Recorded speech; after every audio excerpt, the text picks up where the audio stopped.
বাড়িতে বসে বসে বোরিং লাগছিল, তাই একটু চলে গিয়েছিলাম মাছের বাজারে। গিয়ে দেখো নিয়ে এসেছি মাছ।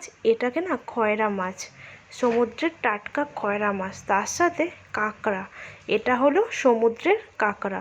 দেখেছো কতটা সুন্দর। আর সমুদ্রের কাঁকড়া খেতে প্রচণ্ড টেস্ট লাগে।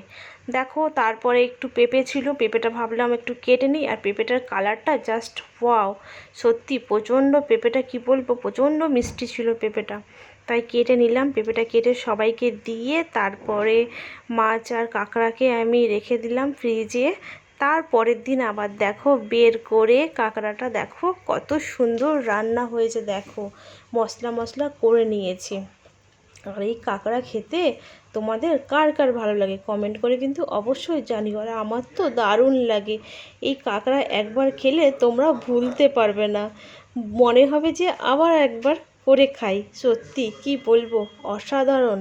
আর এই রেসিপিটা কিন্তু সত্যি সত্যি অসাধারণ। এই রেসিপিটা কিন্তু আমার নিজের স্টাইলেই বানানো। তার সাথে বানিয়ে নিয়েছিলাম মূল্লা মাছের চচ্চড়ি, আলু দিয়ে বানিয়েছিলাম।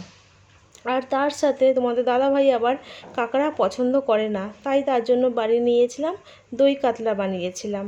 দেখো, আর তার সাথে বানিয়েছিলাম কুমড়ো বড়া বানিয়েছিলাম, চাল দিয়ে কুমড়োর বড়া। টাটা।